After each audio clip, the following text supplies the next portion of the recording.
Bismillahirrahmanirrahim. Assalamualaikum warahmatullahi wabarakatuh. Waalaikumsalam warahmatullahi wabarakatuh. Alhamdulillahirabbil alamin wassalatu wassalamu ala asyrafil anbiya'i wal mursalin sayyidina Muhammadir rasulillahi ajmain. Asyhadu an la ilaha illallah wahdahu la syarikalah wa asyhadu anna Muhammadan abduhu wa rasuluh. Allahumma sholli ala Sayyidina Muhammad wa ala ali Sayyidina Muhammad. Pertama-tama yang paling utama, mari sama-sama kita mempersembahkan puja dan puji rasa syukur kita kepada Allah Subhanahu wa taala, yang mana pada malam ini kita masih diberikan Allah keberkahan umur, kesehatan, keringanan langkah, sehingga kita masih dapat berkumpul di tempat kediaman Sohibul Bait ini dalam rangka untuk melanjutkan perwitan Yasin Remaja Masjid Al-Hidayah. Selawat dan salam tidak lupa pula kita sampaikan kepada junjungan kita baginda Rasulullah Muhammad sallallahu alaihi wasallam dengan ucapan Allahumma sholli ala Sayyidina Muhammad wa ala ali Sayyidina Muhammad.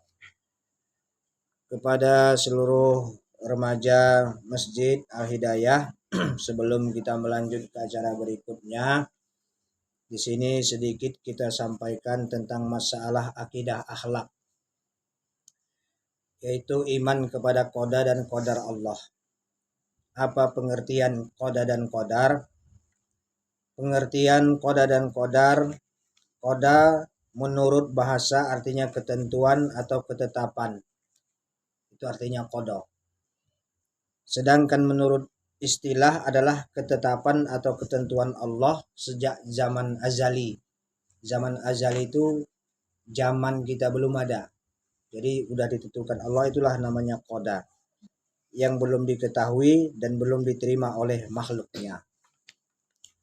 Lalu pengertian qadar itu, qadar adalah ketentuan atau ketetapan yang telah ditentukan oleh Allah atas makhluknya dan telah diterima serta telah berlaku bagi makhluknya. Lalu kewajiban beriman kepada qada dan qadar itu apakah wajib? Hukumnya wajib kita beriman kepada qada dan qadar Allah atau ketentuan Allah. Beriman kepada qada dan qadar berarti kita meyakini adanya qada dan qadar Allah yang berlaku bagi manusia sebagai bukti dan kekuasaan Allah, agar manusia bertambah kuat akidahnya dan kesadarannya untuk taat dan tunduk kepada Allah. Itulah dia qada dan qadar. Manusia harus rela terhadap ketentuan Allah. Rela terhadap ketentuan Allah maksudnya menerima bahwa apa yang diberikan Allah kepadanya. Jadi seandainya Allah berikan kita sakit, kita terima dengan sabar. Diberikan Allah wajah yang cantik, bersyukur. Diberikan Allah wajah yang ganteng, bersyukur. Berikan Allah wajah yang peot, bersyukur juga. Ya kan? Orang itu ketentuan Allah udah. Itulah ketentuan Allah. Diberikan Allah sehat, syukur. Diberikan Allah sakit, syukur. Diberikan Allah kekayaan, syukur. Diberikan Allah kemiskinan juga syukur. Memang itu udah ketentuan Allah. Sejak zaman azali kita udah ditetapkan Allah. Udah ditulis Allah masalah qada dan qadar itu di Lauhul Mahfuz. Misalnya di kandungan ibu kita sebelum kita lahir, Allah udah tetapkan itu. Wahai fulan bin fulan, nanti kamu setelah dewasa akan menjadi orang yang cantik seperti si Ijah, ya kan? Jadi itulah dia qada dan qadar. Jadi sudah ditentukan Allah, nggak bisa dirubah-rubah lagi. Nah, itulah ketentuan Allah. Jadi rela terhadap ketentuan dan kehendak Allah adalah wajib hukumnya.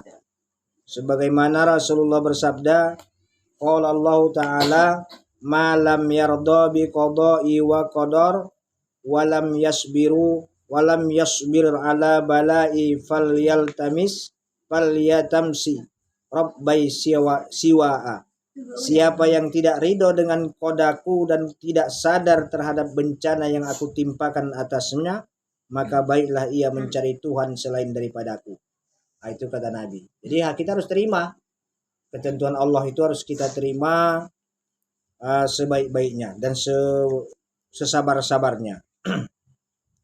Allah zat yang maha kuasa menentukan yang akan bakal terjadi atas manusia di dunia ini. Baik itu ketentuan yang baik maupun yang buruk, bagi manusia adalah semata-mata ketentuan Allah. Itulah dia tadi.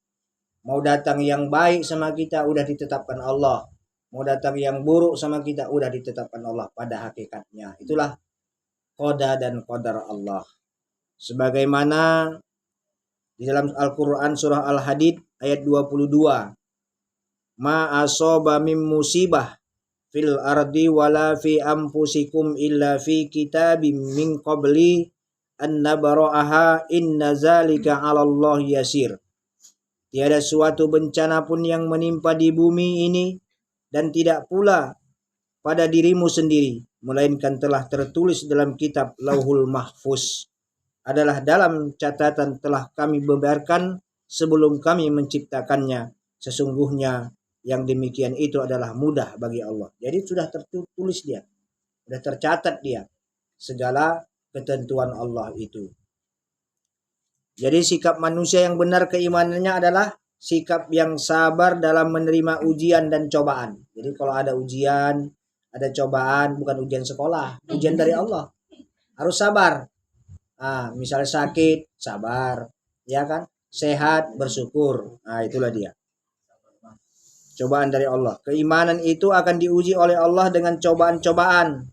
Siapa yang benar keimanannya, dia akan menerima bahwa Allah memang menguji dirinya dengan cobaan-cobaan itu. Jadi semakin banyak, semakin kuat keimanan seseorang, semakin banyak cobaan. Iya. Cobaan itu semakin banyak. Setannya pun kalau dia kiai, setannya kiai juga yang menggoda. Jadi nggak heran kita nanti ada seorang kiai begini begitu. Ya memang itulah cobaannya diberikan Allah. Ya, udah ditetapkan Allah itu sama dia. Kalau manusia mengatakan beriman lalu dia putus asa dalam penerimaan ujian dari Allah, maka sesungguhnya keimanannya itu telah rapuh. Jadi kalau ada yang beriman, saya beriman kepada Allah, tapi begitu diberi cobaan, dia putus asa, maka keimanannya diragukan. Itu dia, nggak boleh putus asa dalam cobaan. Ya, itulah harus kita bersabar dalam ujian, dalam cobaan yang diberikan Allah kepada kita. Nah, untuk itu marilah kita lanjut acara kita berikutnya, yaitu untuk pembacaan Yasin. Nanti kami serahkan kepada anak-anak kami remaja. Demikian aja.